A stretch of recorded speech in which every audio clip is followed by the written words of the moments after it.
I'm just going to say this. We're getting into the point of the Caddy videos where they're all over an hour long. Like, I think this one and the Pixar one are the ones that are just a shade under an hour long. And I think there's a couple more that y'all requested that we react to. But I'm just going to say this. To hell with Crash Bandicoot and getting all these platinum relics. Do you want to know why? Because I tried. I tried to do it on all of them, and I failed. I failed miserably. I think with the Insane Trilogy, I was able to... here's the thing. There were some levels that I wanted to just, like... I literally spent so much time on. I literally spent one stream. It was like 6 hours on one stream. Just trying to get one level perfect. And I failed on that level so many times, I literally just was like, I can't do this anymore. I'm done. I'm done. Done. And then I went back and played the other ones off stream, and I had a much better time. I just don't know what else to say about, Platinum Relics in all the Crash Bandicoot games. All 202 Platinum Relics. Jim, why... Something I'm absolutely never interested in even bothering to remotely start to attempt. No. I haven't even played through them still, so... They're fun, dude. That's the thing. If you play them to have fun, they're a lot of fun, but trying to perfect, get a perfect on them is so tedious and so time-consuming that it's not worth it. It is not worth it under any circumstances. I busted my ass trying to get... Hold on. Let's see here. Hold on. Let me get this pulled up. Here we go. So, yeah, my Crash Bandicoot streams. Let's see. Yeah, I did Crash Bandicoot streams. So, let's see. Crash Bandicoot. There it is. So... my last stream was July 27th, 2018, and it was 6 hours and 21 minutes. Anyway, yeah, so, not fun. Not fun at all. I don't know what to expect out of this video. All I know is that Caddy's probably going to be losing his damn mind, and that's what Crash Bandicoot does to you. Especially trying to get a whole 202 Platinum Relics. Wait, does this... Oh, God! Dude, this predates 4. Oh, God, Caddy, don't tell me you went back and did 4, too. Did he do... Oh, no. If he went back and he did It's About Time, that would be... Ooh, that'd be torture. Anyway. What do you got for us, Caddy?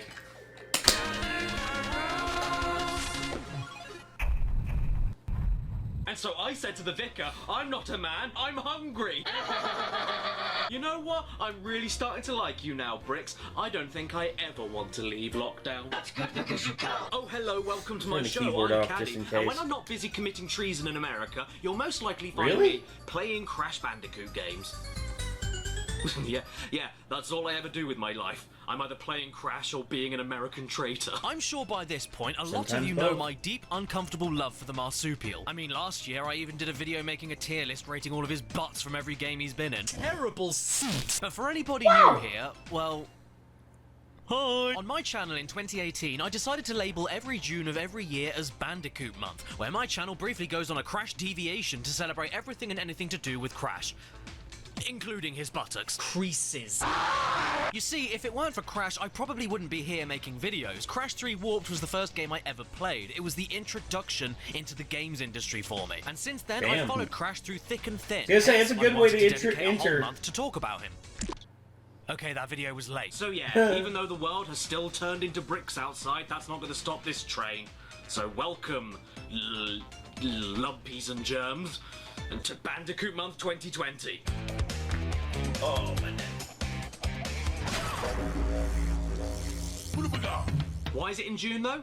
Pretty simple, really. I was born in June 1994, and Crash 3 was the first video game I ever played. Wait, and then the Insane Trilogy. What day were you born on, Jim? What day were you born on? I was born on the 22nd. What day? I know you're younger than me, Jim, so I'll let it pass. But what day? Because if it's the 22nd, my dude. She came out in June 2017, followed by Crash Team Racing Nitro Fueled coming out in June 2019. Basically, the stars all align when it comes to the month of June, me, and Crash Bandicoot. I'm also very aware that Bandicoot month is not a very original name, but it's a lot better than Junedicoot. And God help us, we don't even talk about Bandicunt. But with such a glowing appreciation for the orange rat, so too comes a desire to perfect his games. And yes, I have indeed broken all the boxes and found all of the gems in all of the games multiple times over, and ticked over the completion percentage to 1,000,000% more times than I've turned a box of sharing nuggets into a box of these are all mine nuggets. But throughout my countless replays of Crash's games, there's one thing I've neglected to touch for years and years. Until now. The Platinums. A few years ago, I uploaded this video to my channel. Crash 1, I did it. Crash 2, I did it. Crash 3, I did it. Yep, I got every single Platinum Time Trial relic in the classic Crash trilogy about a year and a half ago. Back then, I was really proud of myself. But that pride came at the cost of my own sanity. And so, since I guess I never recovered, I thought I'd take it one step further and make a video talking about what I went through when I woke up one day and decided that all the Platinum relics in the original trilogy wasn't enough. Welcome, everybody, to the time that I got. First, you may not even know what I'm talking about, so here's some history. Crash Bandicoot 3 introduced us to the concept of permanent power-ups for Crash, obtainable after beating each boss level, and they allowed you to revisit stages you missed collectibles in and use those new power-ups to reach them. It also gave you more unique ways to get through the levels in general, and made some of the later stages more difficult to test your knowledge of these new abilities. At the end of the game, though, you get all the crystals and fight to the death against the evil Ned Cortex, who falls down a big hole while dropping behind the final power-up, a new pair of Nikes. At face value, these seemed very unhelpful and pointless. I mean, I've already got some Adidas at home, especially when compared to a double jump or fruit bazooka. These seemed unnecessary and a bit of an anticlimactic reward for beating the game. But then you go back into the earlier stages to grab the final collectibles you missed, and at the very start of the level, you see a weird-looking thing that looks like a rotting lemon. Curious, you touch it, and then... Whoa, what's this? Who blew that whistle? Why did the Wumpa Fruit fly away? Why is there a timer? Does that mean I have to run? I'm gonna run, you know, I'm gonna run. Come on, Crash, dash away, dash your little Bandicoot off! This is why the Crash Dash is a power-up, the time trials, and you are tasked with replaying every level as fast as humanly possible in order to get the best time. The boxes you'd usually break for the clear gem get replaced with time crates that halt the clock for the amount of seconds displayed on them, or they turn into empty boxes that do nothing but get in your effing way. For God's sake, who is leaving these boxes in the middle of Agrabah? After which, beating the best times of each level rewards you with one of 3 types of relic, a new collectible. The Sapphire relic might as well be a participation certificate worthy of a single clap. Well done. You tried. They are the easiest to get by far and barely require much rushing at all to obtain them, so I suppose they're there to pat your children on the back. Well done. After this are the golden relics, a bit harder to get than Sapphire, but they are the bare minimum you need to grab in order to bump up your final completion percentage in order to get the final hidden gem from Coco and complete the game. But then,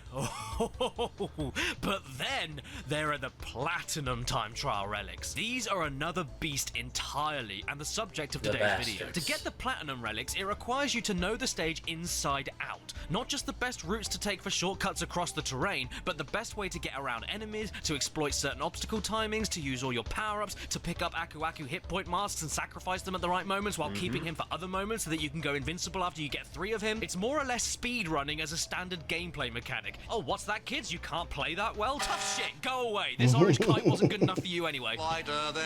After Crash 3, the Time Trial relics became a bit of a staple in most of the Crash games following afterwards, including Crash Team Racing. And hell, when the Insane Trilogy came out, they even added Time Trial relics into Crash 1 and Crash 2, which originally didn't have them. But to this day, Crash fans remain divided about them. I mean, were they a cheap form of padding that were there to needlessly stretch out the games in a series that was losing ideas by game number 3? Or was this brand new content worthy of your time to go through and added even more depth, replayability and complexity to the future games that included them. Personally, I'm of the latter half of this opinion. The time trial relics to me add even more depth to replaying the same stages you already finished, because you aren't just going through it normally or combing your way through it slowly with new power-ups to find collectibles. You're doing it all in a completely different way. It's almost like you're playing a totally different stage. Not to mention, the relics themselves aren't just a random optional collectible to flash your E-pin around to nobody because you're alone in your house. They contribute to game completion, not just for grabbing the final hidden gems, but also for unlocking access to secret levels that are only unlocked by grabbing a certain number of relics. Whether it's a secret platform that takes you to a secret warp room full of extra levels, or a new race that you have to beat to get the secret ending, the relics don't only provide a new level of difficulty to levels that you may have found too easy, but also give you access to more content, which in my opinion is a better way to unlock them instead of just having more levels with more gems to grab. It's something different, you know, and requires a different approach and skill level to grab them, while staying true to the classic Crash formula. But the Platinum Relics don't give you shit. Aside from your own sadistic satisfaction, the Platinum Relics do nothing for you. Not a damn thing. The gold ones are all that you need for completion, and for the extra level unlocks, you only need the bare minimum Sapphire Relics, so why go for the Platinums? Because I'm incomplete.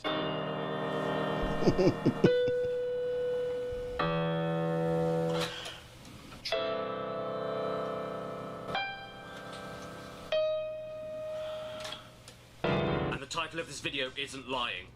Over the last few days, I have spent hours on top of hours in some vain, pointless attempt to grab every single Platinum Time Trial Relic in every Crash game that has them.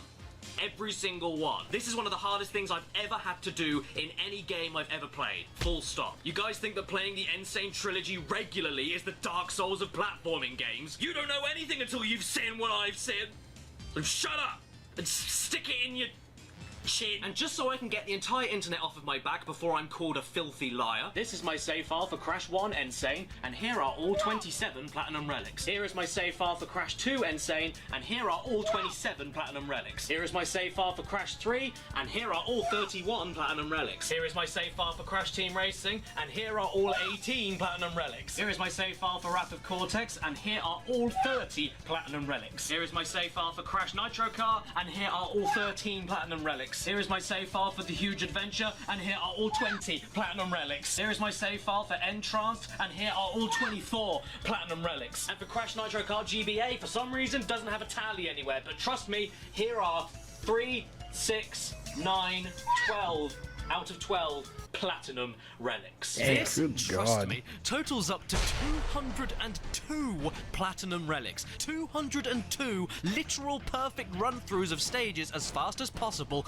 while hitting every time-stopping crate, avoiding enemies and getting stuck indoors. And I do not, I repeat, do not recommend you doing this unless you have nothing better to do or have a YouTube show where you can show off to strangers. For me, this surpassed the definition of painful. In fact, at many points, I could swear that my thumbs were going to fall off. Oh. It will take you so long to grab every Platinum Time Trial Relic in the Oh. Crash series that you'll become a relic by the time you're done with it. This was me before I started making this video, and this was me after I finished it. Are you feeling okay? Don't even talk to me. And aside from talking to you all about my experience going through with this, I've got absolutely nothing to show for it.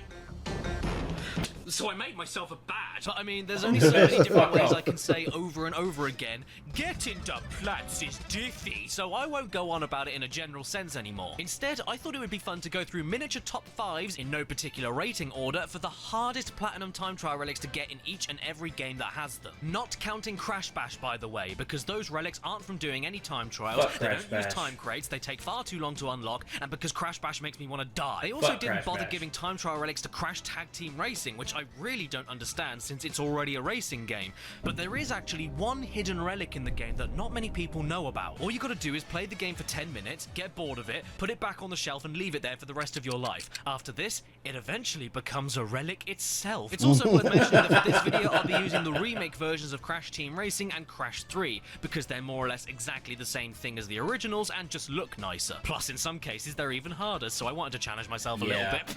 And I'll only be covering the relics that you can get in the campaign modes of each game, and that can be added to your total Platinum Relic tally, which means that the brand new added levels to the Insane Trilogy do count since they get added to your campaign total, but all of the new tracks in Nitro Fueled don't count, because getting the relics there doesn't count towards anything, doesn't get displayed anywhere, and I have no clue when they'll stop adding DLC levels, so it's probably best that I stick with the story mode ones that never changed from PS1 to PS4. Also, there's no point doing the Nitro Kart remade tracks in Nitro Fueled because I did them on the original game already. And with that, in no particular order, let's start off with the hardest Platinum Relics I had to get from Crash 1. OG. This game was pretty damn hard to platinum all the way through. When it comes to Crash 1, whether it's the original or the remake on the Insane Trilogy, there's one thing that rings true about the entire game.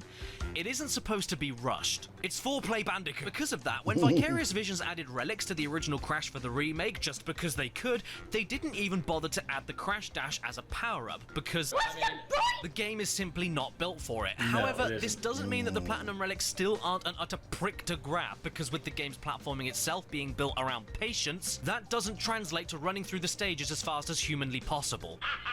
As such, one of the hardest platinums I tried to get in this game was with Sunset Vista. From the very second you start, you need to get the first jump correct or else... Every time, it gets dude. worse from there. In terms of raw platforming and nothing else, this stage in a normal setting isn't too taxing, but where the challenge comes from is by rushing through it. You'll find yourself needing to defy common sense and physics by jumping after being pushed away by protruding walls. You need to make sure that you time the start of your run perfectly so that you aren't stuck behind timed flaming torches. You need to make sure that you don't get hit at all so that you can invincible Aku your way across the middle part of the level. Really important because it makes you run way faster and be invulnerable to anything. You can't even afford to wait on these spinning platforms because that wastes too much time. So you'd better make sure the position they're in on your current run will be just right for you to hop, skip and jump across them. Otherwise you'll hop, skip and suffocate. And these bats, sweet mother crap, these bats. Sometimes you can spin them all away, no issue, and sometimes you can't. No idea why, but it's enough to make a hernia pop out. And all of this wouldn't be so bad if it wasn't one of the longest damn levels of the game. It's not only a flawless run you need to commit to, but it has to be a marathon too. Luckily though, I've got so good at this stage by this point, I'm able to smash these completely useless boxes right here before the exit. I've only seen one level and I'm already just like, fuck I'm being way too cocky to talk about the first hardest level in this video. Generator Room begins with Cortex laughing so heavily at you that he's practically choking, and if you're going for the platinum here, he has every right to giggle at you. The first two time crates are positioned underneath TNT crates that you have to avoid spinning, and if you can get your head around that for the first goddamn boxes that need breaking, you'll then find yourself in a level with picky pixel perfect jumps galore, multiple moving platforms over bottomless pits, and in possibly the hardest aspect of the stage, the requirement to skip as much of these moving platform sequences as possible by jumping as early as possible on and off of them as early as possible in order to shave off the milliseconds you need in order to win, while fighting with depth perception away from the screen. Why do I feel the need to do this? Because the end of the stage sees you moving on floating platforms that are so slow, I'm convinced they're clinically depressed, and because of how much time this segment of the run wastes, you need to optimize the entire level beforehand so that you're safe enough to then skip the final jump and make it safely to the end. And that isn't what I like to do in my generator rooms. Fumbling in the Dumbling is a pretty hard stage just to get through normally. The light mask, I hate that. You are in the dark and need to smash Aku crates in order to keep the path lit. But if you get hit just one single time, you don't just lose the hit point, you lose all the light as well. It doesn't matter how many Aku crates you break, you are stuck in the dark. Combine that with the need to rush through this level, often making leaps of faith onto platforms that haven't come out of the dark yet, jumping onto spiders to make extremely tricky jumps, and trying to speed past swinging axes that sometimes come out of nowhere, and you end up with a platinum relic that I'm convinced has a sad face. The lab. Oh, the lab. That sounds like bullshit even if you're not trying to platinum it. Yeah, oh god, the lab, this one is... The lab. One of the hardest levels in the base game as it stands. Trying to rush through this one is like trying to square dance on top of a kettle. It's horrible, and the main issue here is the fact that you are pretty much required to run by everything in one go without stopping, but only when being able to start the level off at such a perfect time where you won't need to wait for these electric gates that if they touch you will zap your bats. And even if you time that start off so well that all the gates turn off by the time you reach them, meaning that you can get past them without stopping, that doesn't negate the trapdoors that open and close very quickly, the switches that you must hit in order to open doors, otherwise the fact that you can't see behind the doors in order to plan your next move until it's too late, and the awkward jumps that you need to do around all the enemies, which if you time wrong can also lead to you getting electrocuted. Although, if you end up being in the stage so long that you could have kids with it, you could teach yourself to jump over the lower zaps of the electric gates at the right time. Stormy Ascent. Oh! I knew this was going to be here. The level that was supposed to be in the original PS1 game that was taken out because it was too hard. Yeah. Pretty obvious. This is the one. I'm sure many of you This is the one, dude. Stormy Ascent. I hate that fucking level. I would argue that Road to Nowhere or the High Road should have been one of the harder levels, but to be honest, I found them not that bad at all, because all you need to do is move forward and time your own jumps, and that is it, really. Not move along, time jumps, land on platforms that move faster than a bullet train, optimize your path so you can get to vanishing platforms at the right time to keep running, avoid enemies everywhere, get over spikes protected by stairs that turn into slides, jump off of spinning platforms to bounce on top of time crates and then land back on the spinning platforms, land on other platforms moving around in weird wavy patterns over spikes and bottomless pits, and while trying to keep yourself alive for nearly 3 minutes in one of the longest stages in the entire game. Yeah, and you guys think a bridge is difficult? Oh look! What's that hiding under the stairs? Why, it's Cash Banuka 2 Gringotts Steakhouse. This game was just as hard to grab the platinums on as Crash 1, but for different reasons. Now, As we all know by now, the original Crash 2 changed and refined basically everything from Crash 1, from the save system to gem collecting and especially the controls, including introducing the use of a slide, crawl, and slide jump for extra height and distance to your jumps. However, there were still no relics or power-ups in the PS1 game, so the Insane Trilogy remake got the same treatment as Crash 1, but with one key difference. You could now use the Crash Dash from Crash 3, and if you think that being able to run faster makes getting the Platinum Relics any easier... no. Oh, I laughed like a dad. The thing is, just like with Crash 1, because Crash 2 was never designed from the ground up to give players the ability to dash through them, the levels themselves are also not quite built to be rushed either. It's not as bad as the original by a long way, but it's still very noticeable that you're dashing through the snow in a one-horse open coffin. So in many ways, despite the new moves you can play with that allow you to take ridiculous shortcuts, some of the Platinum Relics here can actually be harder to get than any of the other games because of the Crash Dash power-up added in that the original design of the levels never accounted for. But I still persisted, and here's what I thought were the hardest ones to get. Let's start things off tame with a little trip to a simple stage known as Crash Crush. Well, it's simple enough on the base game at least. You run away from a boulder, but you can't run away from yourself. When going for a Platinum Relic though, and Jesus H. Crisp. Where in the standard game you get just enough room to see what's coming ahead with the screen placement, with the Crash Dash, that fairness is thrown out of the window. You cannot see what's coming or react to it quick enough because of how fast you move. And if it isn't a bottomless pit or electric gate you need to get around, it's the one thing that will absolutely kill your Platinum run time. The mines. You hit these mines and don't die, but fly into the air and stop when you hit the floor for a second. This means you can't hit a single one of these things, or else you won't make it to the end in time. And because in the game the mines don't hurt you, they put dozens of them in the stage to avoid. If you're playing normally, they aren't a problem at all, just an annoyance that allows you to make a few mistakes. But running at blistering speeds, unable to see or guess where they'll appear from, or jump over them without seeing a pit they're sitting right next to, is infuriating. You literally have to have the stage memorized at that point. No business being this difficult to platinum, but it is, so I'm gonna bitch. Hits right next to enemies that are invulnerable in certain states, ice physics, rolling wheels of hate, awkward box placement, ice physics, wooden log traps that crush you instantly if you haven't optimized your run before that point, ice physics, icicles that hurt you if you aren't running perfectly fast by them, which isn't always guaranteed because of Long John Seal over here. Oh, and did I mention that this level has ice physics? Oh, and how about this for taking the biscuit? At the start of the stage, you have these weird looking platforms here that will take you up to the side-scrolling parts of the level. Two of my favorite games of all time have ice physics. Yes. In both games, that's my least favorite parts of those games. And everybody else thinks the part right after the ice physics and one of them is the worst part, but I don't agree. I hate the fucking ice physics because those two games are linked to the past and Ocarina of Time. Yeah. The part that comes right after the ice physics. No, wait, no, it's not. Yeah, right after the ice physics. That would be the water temple. Yeah, so. The water temple is hell. Enter onto these platforms, you waste time as Crash automatically hops to the middle before the platform even starts moving. So you need to make sure on every run that you land dead center into this platform so it moves instantly. Why? You know how in showbiz everybody says to each other, break a leg? Do you reckon in snowbiz they all say to each other, keel over and die?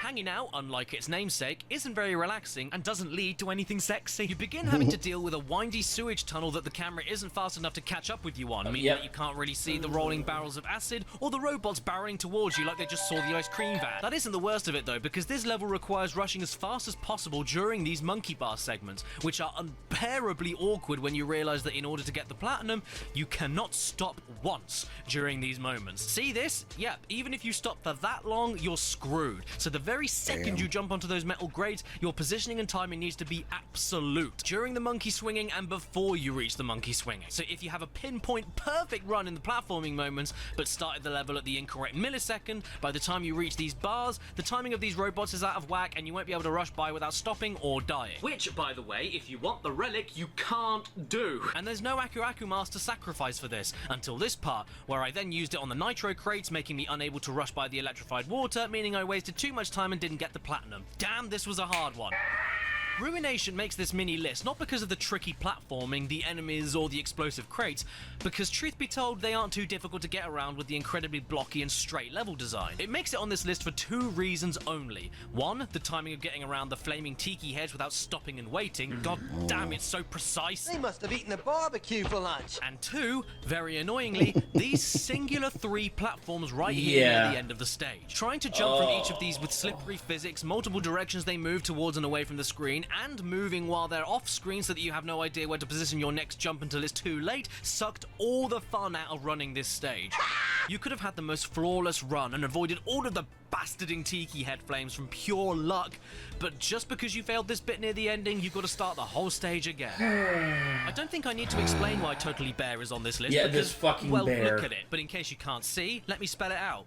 You can't see. But that isn't the only problem. If you want to play this totally normally, Totally Bear is a fine level, not too challenging, but the Platinum Relic requires you to use a dash ability as much as possible. The dash lasts for about a second, and then takes another second or so to cool down before you can use it again. And not only is the level pitch black, meaning you can't see what you're dashing into, but most of the level is filled with jumps that can only be cleared by performing a dash jump.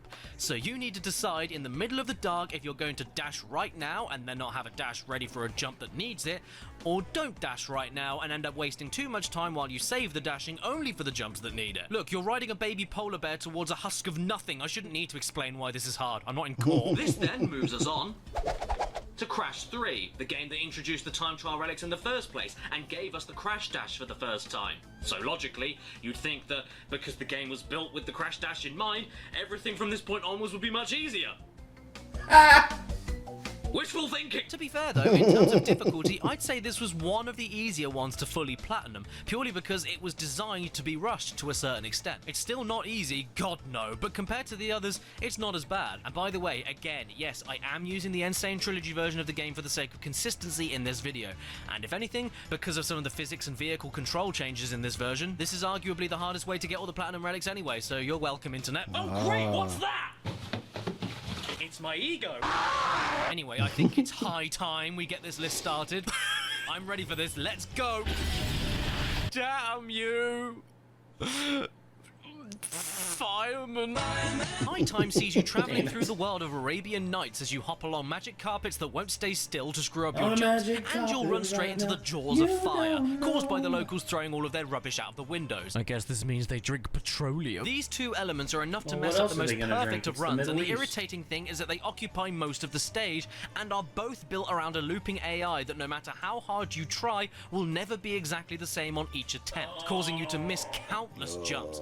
Or you can just fall through the platforms entirely, because who needs platforms in a platformer? And if you haven't got an Aku Master sacrifice for the fire pits, that means you are stuck waiting, which means that you need to put your controller down and start drinking battery acid. Hog Ride is a horrid level to perfect for a platinum relic. Luckily, I've done it so many times now, it isn't too taxing for me, but just getting to that point made me want to shave with a cactus. The level of practice you need to perform the utter absurd stipulation of getting a platinum on this stage is a joke. But not a funny joke, a joke that I hate so much that I have to write a letter of complaint to the BBC. What you need to do in Hog Ride to get a platinum relic is start boosting on the first speed pad you see, and then that's it, good luck. For the entire stage you cannot lose this boost, and while you're boosting, your turning is so slow and heavy, even my knees think, damn, I wish I was as stiff as that.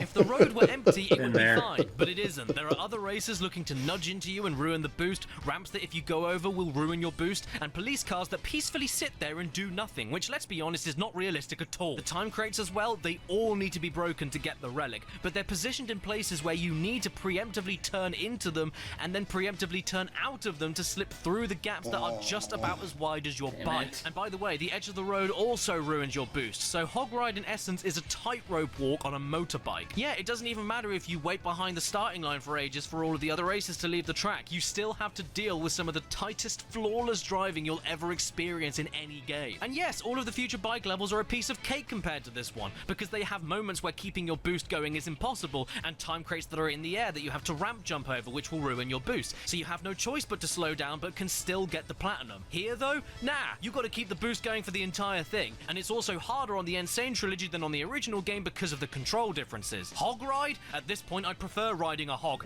and I think Crash wants to ride one in another way. Stop it.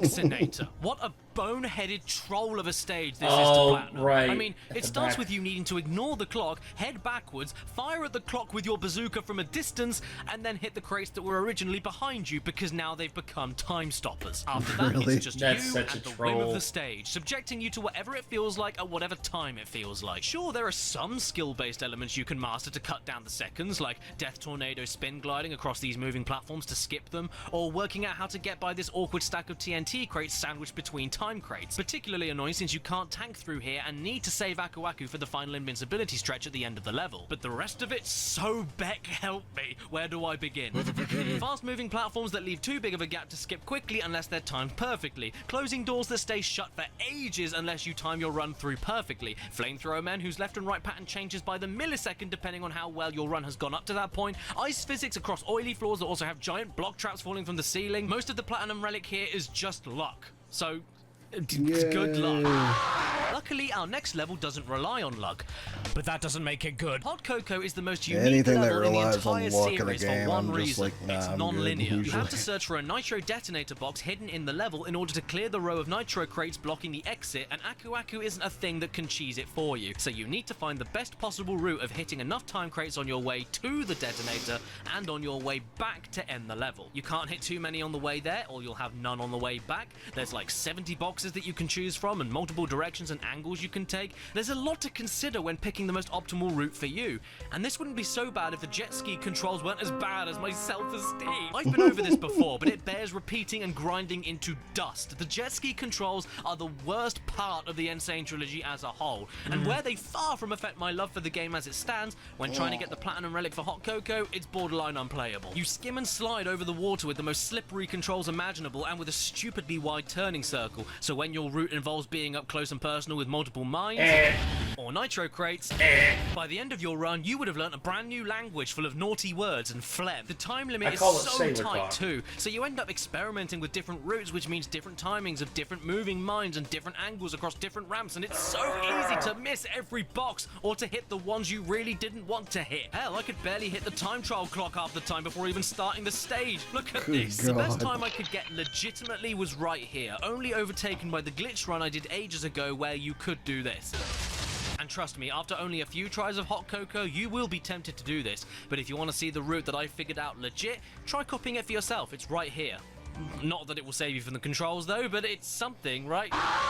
Future Tense, the new level added into the Insane trilogy made entirely from the ground up by Vicarious Visions. It's designed to be the hardest level in Crash 3, and it is the hardest level in Crash 3, which naturally makes it the hardest to speedrun. Future Tense is so difficult that it makes me want to run away and put up a load of future tense. It's got everything. Time crates hidden in death-defying places, moving platforms, spinning platforms, plasma gates that time themselves on and off, enemies that are briefly invulnerable and move in weird patterns, enemies that are briefly invulnerable and don't move in weird patterns, multiple missiles coming at you from the foreground off-screen, the need for you to not get hit at all so you can exploit Aku Aku invincibility halfway through the stage, platforms that become unusable at inconvenient times. This level has it all. It takes every single frustrating aspect of Platinum Relic running from every other classic Crash level and blends it together into a milkshake only good enough for an OAP. Just look at this. Look at this. They expect you to rush through this. I think it's about time that we move on to Crash Team Racing now, and yes, Just before you say anything, I will be using footage from the remake, just for consistency in this video and because it looks nicer. Oh, also,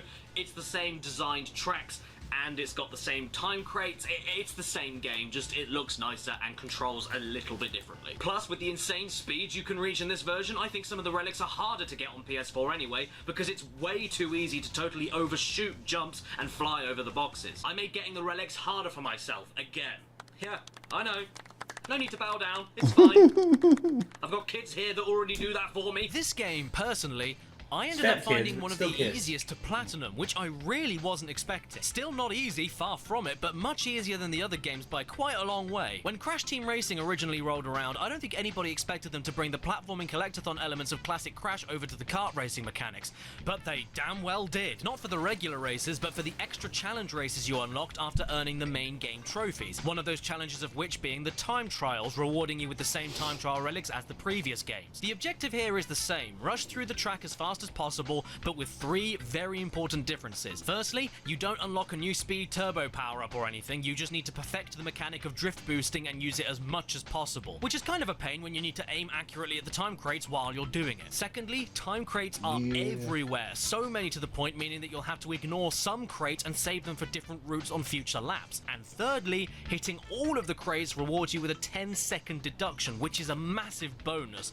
and a brilliant reward for bringing in the smashing all boxes mechanic from the original games. With all of that being said though, there were a few tracks here I platinumed by complete accident, which was a good sign. There were 1 or 2 stages where I was able to miss a box, reverse to hit the box, and still win the platinum. And some tracks like Cortex Castle or Oxide Station were so fun to speed through, I ended up earning the platinums without even hitting every time crate, missing the 10-second deduction I figured that I would have needed. But that doesn't mean there aren't some bollock-ripping tracks though, because here they are.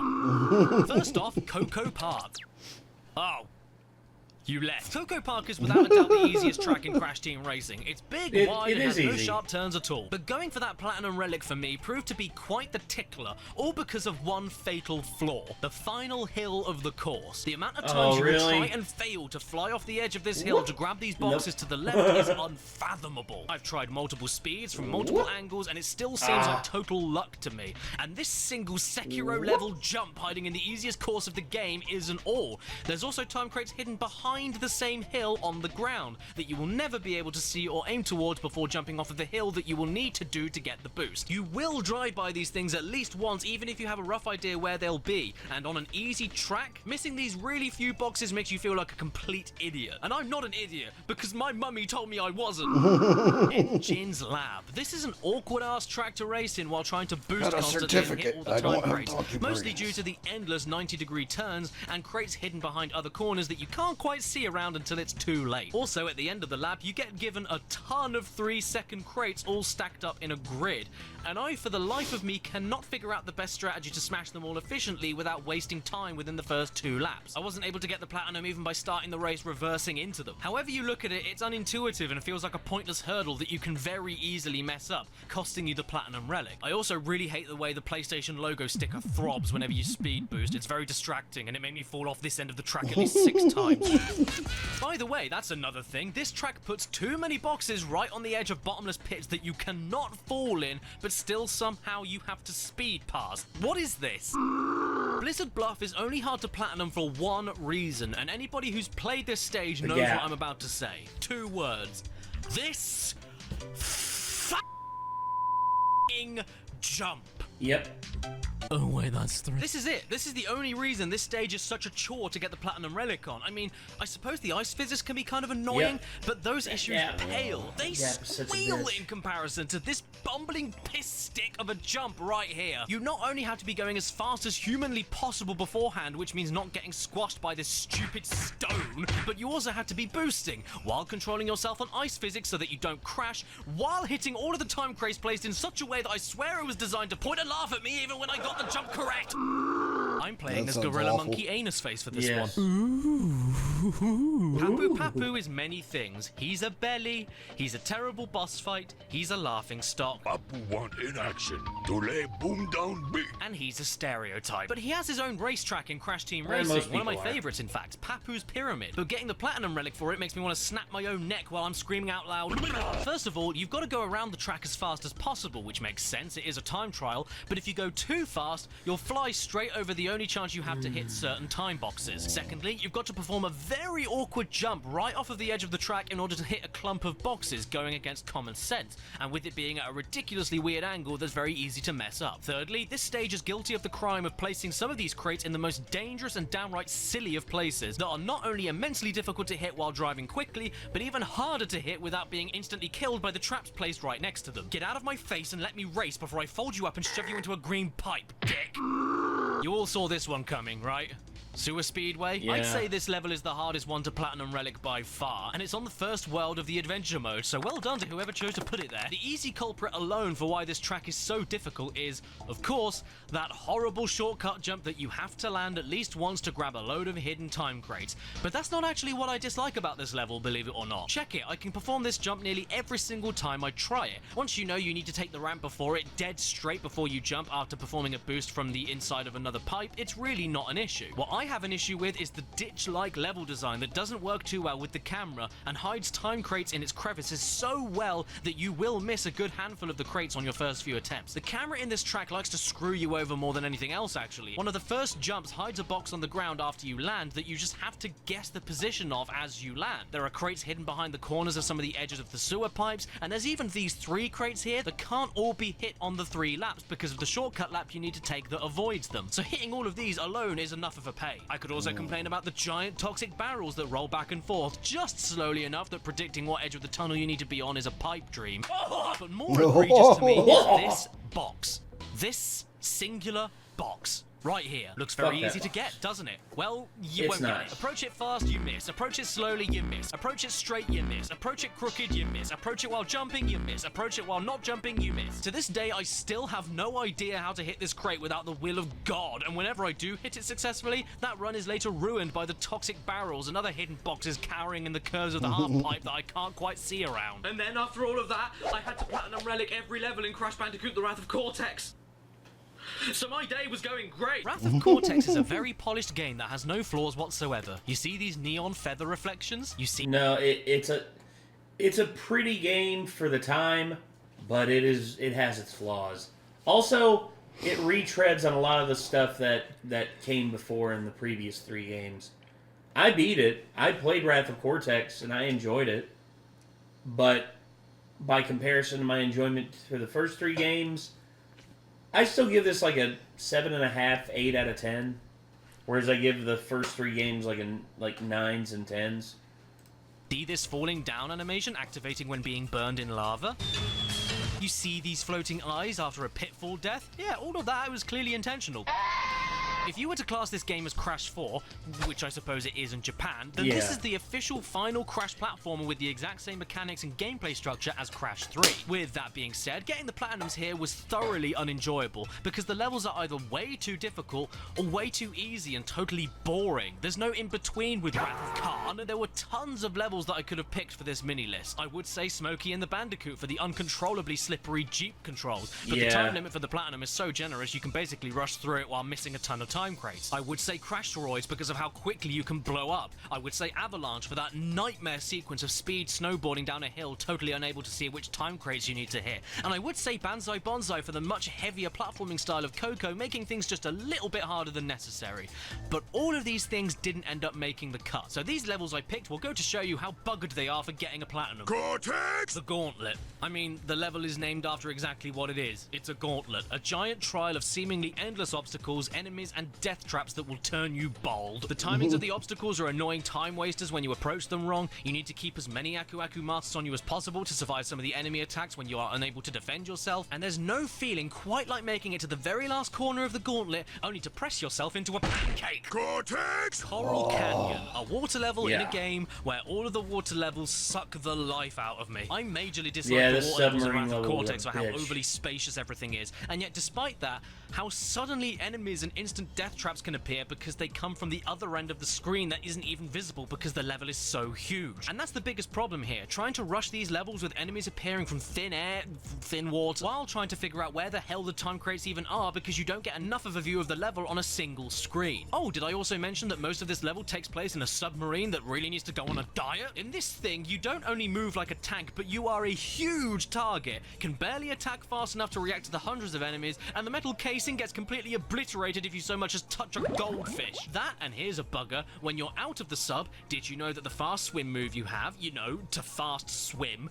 doesn't get you the Platinum Relic by default? No, because you need to know to use the Death Tornado spin move. Yeah, underwater, which you can't do in any other Crash game. So if this was the quickest way to move in the first place, why give us a fast swimming button? Why is steering during the spin like turning an oven dial? Why do we even need a sub if we're more safe and deadly being out in the open? If this is Coral Canyon, then where did the coral go? Cortex! Eskimo Roll's Platinum Relic is best described as being the same thing that Crash is rolling around in. A massive lumpy ball. I think I'm one of the few people who will defend the ball rolling stages in Wrath of Cortex until I die. I think they're great fun. But when thrown into level design like this that you have no choice but to speed through, it all becomes wretched. This is easily the most perilous ball rolling stage in the game, and is desperate at every opportunity for you to lose control of yourself and fly directly into a conveniently placed Bandicoot rolling ball vehicle shaped hole, which ends up happening all the time. Not counting the times that you're trying to be careful and get sucked into the hole's irresistible grasp. Oh, and who's this? Why, it's Dingodile firing randomly in scattered patterns right where you need to be. And since you have to rush this stage, if he's firing at you as you roll by, you'll end up turning your nice solid ball into a hard-boiled egg. Oh look, it's Tiny Tiger as well. What the hell are you gonna do to me after all the previous games?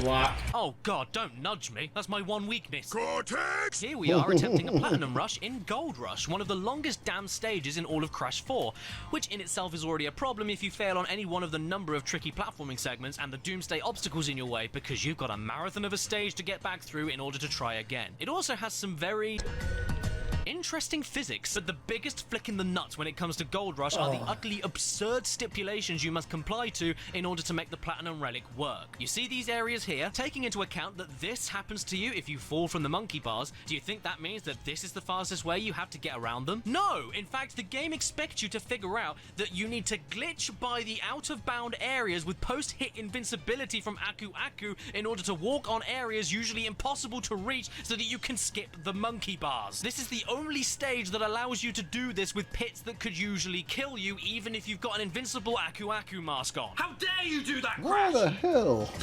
This is a Christian channel! Cortex! For me, Droid Void Jim. was pure misery to try and Platinum Relic because it has everything I hate in a difficult time trial. A needless giant target vehicle type that is weaker than a flip-flop, a preposterous stage length, timed obstacles that will slow you down or kill you if you don't figure out how they work, long and horrifically boring parts that you find yourself redoing over and over again. Crash, how are you so slow on the monkey bars when your body is nothing but one giant peck? This monkey bar intro, though, is the cherry on top of the cake of lies. Who decided this was an acceptable speed of movement, even for the regular game? It Traveler's takes you Tales. nearly a minute at the start of every attempt just to get to the actual challenging parts of the platforming, by which time you die trying to learn it, and so then you're right back at the start again. And the tricky platforming is just one thing. This mech that Crash rides, where totally fine in the standard game, is hellish to use in a platinum run, mostly due to the Wumper cannon never going off when you need it to for no reason whatsoever. You can't skip these parts, you need to blow the crates up, but I rarely can. What is this? You hold the button to aim and let go of the button to fire. Why am I dropping the gun and not firing it, Rash? Taking that aside though, like I mentioned, you're a huge target that's about as brittle as a champagne flute. Your jump from a standstill is painfully slow, and you need an Aku Aku hit point to skip this enemy, or the platinum isn't yours. I hated every waking second I spent in Droid Void. Nitro Kart. But not as much as the time I spent in Crash Nitro Kart. And may I just say that Crash Nitro Kart is one of the most flawless games I've ever played. I have no doubt in my mind flawless. that this was one of the worst games to platinum every level on. At its release, Crash Nitro Kart was met with mixed reception, and I'll tell you straight away why that is. The controls feel like you just ran over a deer. Okay, it's not that bad, I'm exaggerating, it's fine, but it's not a satisfying game to race in when compared to CTR or even Mario Kart. There's no bounce, no sense of speed, strangely restrictive turning, and the new drift mechanic of giving you more speed the closer you let the drift go before backfiring is nice and all, but for all the platinums, you had better make damn sure that all of your drift boosts are of the last minute perfect type, which are very easy to mess up, or else you're not getting the platinum. Combined with difficult steering, Sounds even with the awful. best steering character on your team, and you'll be missing boxes all the time, missing shortcuts with boxes in them all the time. So with all of this being said, most of the levels were maddeningly difficult for the exact same reasons. But what did I think about the hardest ones? This level is called And it has multiple traps that move very quickly and can't touch you once, boxes placed over the edges of the bottomless pits that you have to steer away from the track to reach and then back onto the track again just in the right amount of time. There's an ending level squashing trap that you can activate yourself accidentally, and it's extremely long, making any mistake, especially on the last lap, extra annoying. But I didn't find it anywhere near as annoying as Barren Ruins. As a whole, the track and box placements within it aren't really the issue, it's standard stuff. What becomes a problem is the aforementioned control style having a right good steam in your face while you're trying to hit some of the trickier ones. Keeping your speed up and steering correctly while avoiding these tiny bumps in the road is pretty aggravating, but the worst offender of bump placement in a kart racer of all time happens at the very end of this lap, where you're required, at max possible speed, to jump from here, land at the correct spot, and activate a successful string of perfect boosts while steering around this bump that can mess the entire pattern up, while then performing a successful ramp jump from another bump to not only land into this shortcut, but hit all the boxes contained within. If one of these things isn't done right, you aren't making this jump, and the retries I have for it are staggering. I even tried cheating it, I got so frustrated, but that ended up wasting more time than saving it, so I suppose you can say now that my day has been barren ruined. Deep sea driving is hard for one reason and one reason only. It isn't the shortcuts, it isn't the box locations, it isn't the slowing down mud sections, it's these fan blades. They're way too big, they're way too fast, there's way too many of them, you can't get touched by them once on all 3 laps, and I think they should deep sea die in a hole. This is a shock, isn't it? The final race course is one of the hardest to platinum. What? Well, it is, obviously. Hyperspaceway is a crazy track that has many shifts in course design during a single lap. It's got the most traps, it's got the most pitfalls, it's got the tightest turns, it's got the longest laps, making even the smallest mistake make me feel sick at the thought of trying again, and it has without a doubt the hardest shortcut in the whole game to get right. This one requires constant boosting and absolute speed in order to clear the gap, and there's even mud on the track right before the biggest gap to slow you down even if you are boosting. Oh, but if you go too fast before reaching the shortcut that you need to go fast on, you could just hop your way over the boxes you need to break like a cute little bunny that I now want to hunt down and skin. None of these tracks, though, compare even slightly to the mental damage that Jungle Boogie gave to me. This is one of the first levels of the game, so how could it possibly be this bad? Oh, it is. My god, it is. In order to platinum Jungle, you are required to play the stage perfectly. No mistakes in the slightest. If you stop boosting at any point, you've lost. And the biggest joke added into the track is actually right at the very beginning, where I swear to Christ, it doesn't matter what speed you take this jump at, or what angle, or if you boost before it, or if you don't boost before it. It is simply pure luck whether or not you will even jump at all and make it across this gap. Then after that, the same applies for the shortcut jump. It sometimes works, and sometimes just doesn't. And even if you do make it, if you don't boost during the shortcut and hit the time crate on the only chance you have to hit it during the boost, you've got to nail these 2 pixel perfect jumps all over again because you just lost the platinum and need to start again. And this isn't even mentioning the extremely cramped track design compared to every other course, which loves to make some of the boxes way too difficult to hit with your stiff driving controls anyway. By the time I was done with this track, I was convinced that my house was for dinner. Understandable. Cool. It's tasty. Jesus, we're nearly there. On to the Crash games on GBA now. Look, it's Crash Bandicoot XS, Crash Bandicoot Xylophone Saxophone. Crash XS, or Crash the Huge Adventure in the USA, is a game I hold very fond memories of from when I was a kid, playing it for hours constantly whenever I was on a long car journey or keeping to myself in the living room while my parents watched TV. So it only seems appropriate to ruin those happy memories with this being on equal footing with Crash 4 and Crash Nitro Car as the hardest damn game to get the Platinum Relics on. I mean, my lord! Luckily, most of my gripes with the 5 hardest stages are applicable across the board. When trying to rush through these levels, the amount of screen that you can see whenever you're required to go higher or lower into a level makes landing on platforms downright guesswork. And despite being mostly the same kind of platforming in terms of handling from the PS1 side scrolling, the sliding and slide jumps are not the most responsive in this game, which will cause you the most deaths out of any other Crash game when timing any and all jumps. But that's just how I felt about the whole thing. So what were the worst individual levels? Ace of Space. As a general rule, the space levels in this game are the trickiest, for the guesswork on safe platforms to land on, the lack of sound cues when trying to time enemy attacks, and briefly invulnerable hazards, not to mention some incredibly precise jumps that you have to nail as quick as possible, and with those lovely delayed inputs when it comes to slide jumping. There's nothing particularly stand out about this level compared to the others in the game. It's just a great conglomeration of all the issues the base game has, that are now only a major problem because you're crash dashing through it. However, this doesn't apply to No Fly Zone. And the funny thing about No Fly Zone is that you're flying in it. And the funny thing about No Fly Zone is that rushing it is basically impossible since it's an auto-scroller away from the screen. You can only go as fast as the level lets you, so that must make it easy, right? Just hit all of the easy boxes, make sure your health doesn't drop, and the platinum is yours. Well, no, because this stage is split up by 3 mini-bosses, these blimps. And in order to get the platinum, you need to make sure that every single shot you take lands on the weak point of these blimps. If more than maybe 2 or 3 shots don't land in the entire stage in total, you've lost. And trying to keep that accurate with the GBA D-pad while missiles get in your way, while the blimp does what it shouldn't be able to do and moves quickly, all of this will really end up getting on your tats. It's very hard to take down these 3 in a row without missing a single hit. But you know, it's possible. So get God.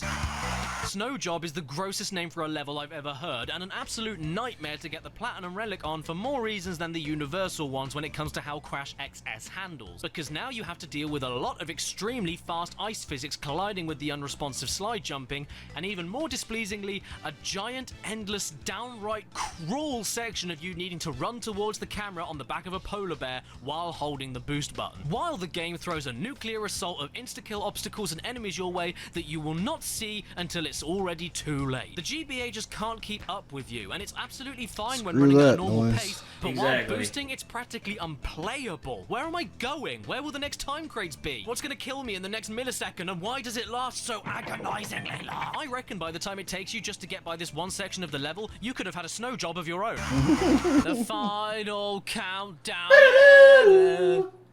It's the final level of the game, so it's meant to be the hardest. It's in space, and you all know why that's an issue from Ace of Space. That's all I really need to say. Enemies everywhere, you can't see where you're landing, platforms that drop you, nitro crates everywhere, it's a really long level. I've got nothing more to add. It's just unpleasant to get the platinum on.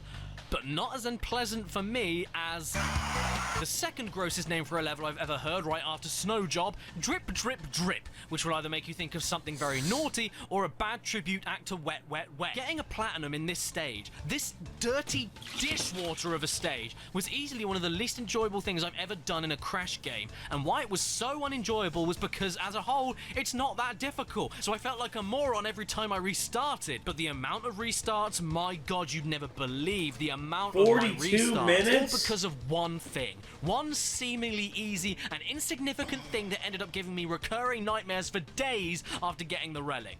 The frogs.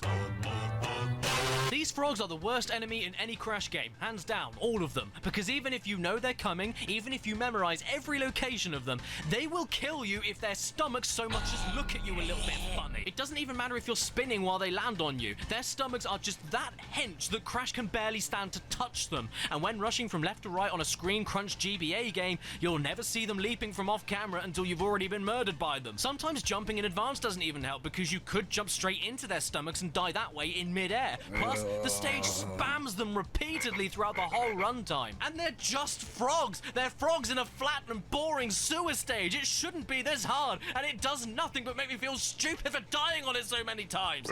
So maybe it's about time I play another game that will surely calm me down. And it's on the GBA, which means it has exactly the same control problems as the last game, and excuse me while I banish this game to the depths of my shore. Oh my god.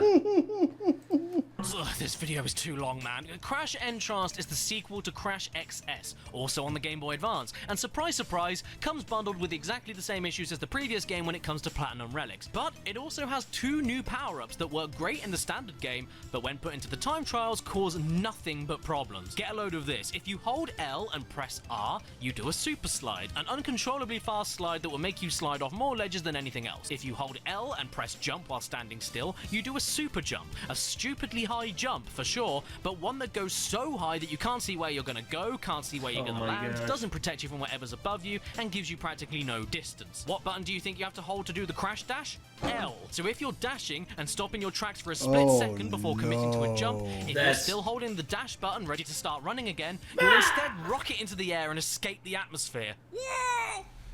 Oh.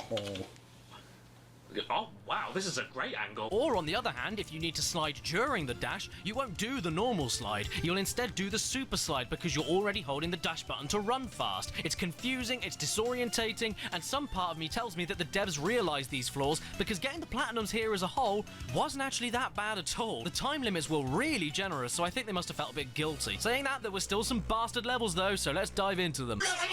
Rocks can roll. Oh my, they certainly can. Rocks can roll indeed.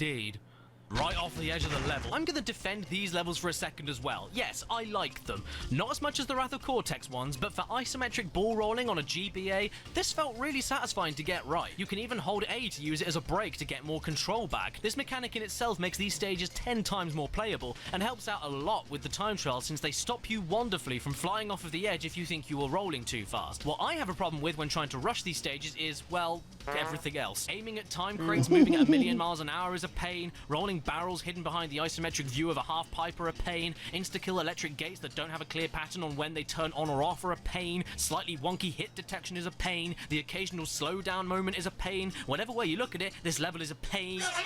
Runaway Rug is an appropriate name for this level because, oopsie, the rug ran away from your feet, you've lost. It's got all the problems with the controls I've already mentioned from the first GBA game, but now with those lovely power-ups activating when you really don't want them to. Next! Hop in coffins. We have all the same problems with the first GBA game, but now with those lovely power-ups activating when you really don't want them to. And now with added time switch doors that cancel out your jump off of them if you don't press them properly, and ice physics. Ice physics with an accidental super slide. Surely that's just asking for a nasty bit of criticism. Oh look, another Egyptian level. Slip and sliding sphincter. I mean, this just sums up everything without me needing to explain anything else, right? The Platinum Relic for the first level of the game, Island Intro, I'm convinced was put there for a joke. Yes, the first level really is that difficult. Wanna know why? Just watch.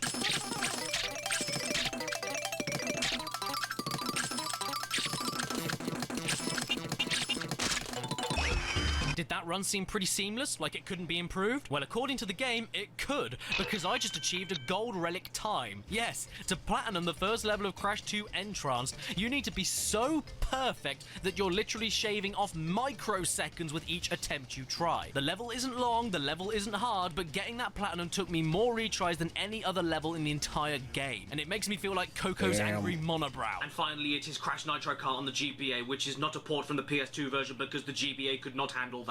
So instead it's completely different tracks and completely different controls from the PS2 version, which means that technically I have to get all of the relics on this version of the game as well.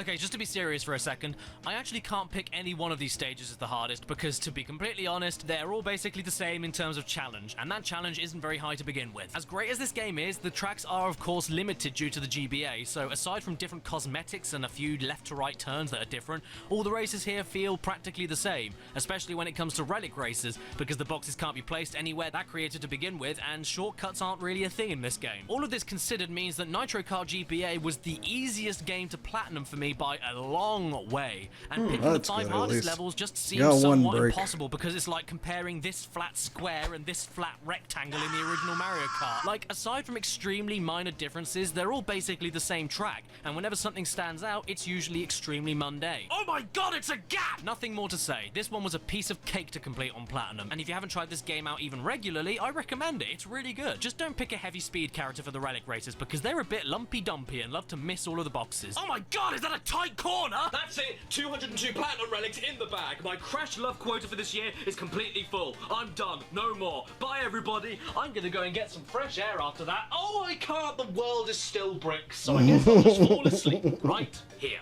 Thank you for watching the dumbest and most painful video I ever made, and in case you were wondering about my top 5 overall hardest relics to get, I'll give you a quick list. Jungle Boogie, Leave Me Alone, Don't Care, Shut Up I'm Tired, and I'm never gonna do anything like this ever again. Nurse, give me my sedatives! Subscribe and hit that bell. Follow follow me on Instagram and Twitter. Please don't let this be for nothing. Special thank you to my executive producers on my Patreon page in the Stun. description below. Matthew Hubble, TARDIS Type 40, Exopaz, Ramen Wolf 1485, Red-Eyed Critic, A.D. Thornton Smith, Mitchell Reed, Fart Rules, Skullman, Basil, Daniel and Alex, X-Shadow Hunter ZX, The Game Shed, Slowpunk, Stephen LeBlanc, Calvin Cascella, Stan Dave seems to be Marshall, always Ingvar chilling. Pettersson, Carl Burke, Matthew Stan Gunthorpe, big Danny chilling. Covarubius, Lizzie Inner Tizzy, Ethan Spencer, and Yugi Brony. Stan. Minions are a metaphor for communism. Got no reaction. He's too tired. He was chilling too hard. He's like, shut up, Jim. It's like, why you bother me, Caddy Daddy? Just back to snoozing. Well, yeah, there you go. That was the cruel world of getting all 202 platinum relics in Crash Bandicoot.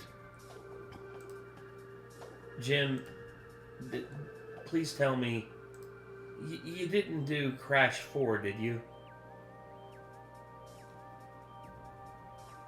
I don't see it. Crash 4, Crash 4. Hold on, Caddy. Oh wait, I forgot. You gotta turn the keyboard back on. Caddicarus. Crash 4.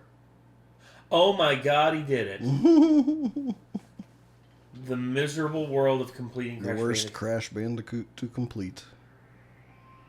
That's saying something. That video by itself is 1 hour and 23 minutes long. You know what? That video is 25 minutes longer than the video on the entire rest of the series. Okay, here's what I'm gonna do, everybody. You know that Nostalgia Critic thing that I just did? I ain't doing it. You don't have to. Don't do 24 hours again. I don't plan on it. I'll do 12. I will do 12 hours of nothing but Caddicarus. So you'll get to do 9 Caddicarus videos. Basically. Or 6 if I talk too much. And I do talk a lot. So yeah. If that's if y'all want me to do that, just say the word. I ain't doing 24 hours again. I learned my lesson. But I will do 12. I thought about asking the community what they would even want me to do if I returned for my own streams. What'd they say? I'm afraid that they'll say react to Caddicarus videos or something like that, because I would be like, oh. They're so long, man. I know. Enjoy him, but it's so long. I don't have enough to say about stuff that's this long for me to feel right reacting to it all the time. Yeah. Well, I've already got another plan for another. If I do another 24-hour stream, I'm going to be doing SGG. Yes, I have ADHD, so my brain goes poop after a while. You know, like it just stops. No, I it get stops that. working for me and putting stuff out there as much. And I know some of y'all are going to be curious as to, hey Nate, what is SGG? You'll find out soon enough. I'll tell Nick off camera. It's like I don't even know what it is. Don't worry, you'll find out. But if you all want SGG. SGG, yes, you'll find out. Don't worry. Sugon. No, it's I'll tell you, and it'll actually make sense. But either way, if you all want me to do a 12-hour Caddicarus stream, I'll do it. I got nothing better to do. And plus, I enjoyed the 24-hour Nostalgia Critic one, and I'm probably going to do another Nostalgia Critic one because y'all still requested. Y'all requested so many Nostalgia Critic videos, I couldn't keep up. Like, literally. Every time I go back, it's like I reacted to like 4 Nostalgia Critic videos. I'm like, all right, I got 4 Nostalgia Critic videos done. Let me check on the request. You have received like requests for 8 Nostalgia Critic videos, and I'm just like, I'm done. I can't do anything else. I can't. I was like, okay, I'm gonna make a dent in these. Oh shit, I couldn't make a single dent in these. But the miserable world of completing Crash Bandicoot 4, that's... Caddy, you have my sympathies, brother. So, if y'all want me to do that for Caddicarus, I'll do it. Just say the word.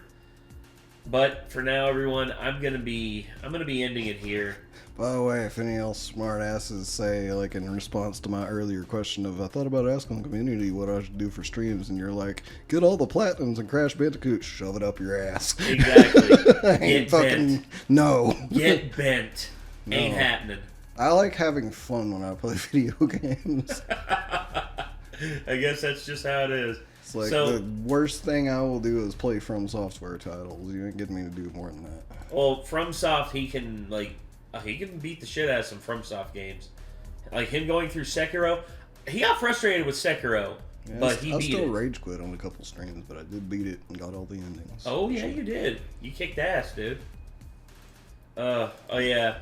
This one Nostalgia Critic video, our stream was finally able to come back. Where I was supposed to only do 8 hours, but I did like 9.5. Yeah, I couldn't help it. I thought it felt like you went on a little bit longer than 8 hours with that. I did. I do any of the reactions, just skip forward. Definitely an onslaught copyright claim. Yeah, there were some copyright claims. So yeah, there were some copyright claims on the video. There was nothing I could do about it. The only way I could get the video to go up was to take out like the sections from the Moulin Rouge review, which sucked because that's a great review. It's a great review by Doug. But anywho, that was Caddicarus with getting 202 relics or platinum relics in the Crash Bandicoot games. Caddy, you mad bastard. I would say I envy you, but at this point I'm just like, I feel sorry for you, dude. Like, get some rest, take a break, take a cruise, now that the world isn't bricks anymore. So, love for you to do that. But anyway, that's going to do it, everyone. Thank you all so much for tuning in. I'm Nate. I am Nick. I will see you in the next one. Or we will see you in the next one. I'm sorry, my brain's all over the place. We'll see you in the next one, everybody. Peace.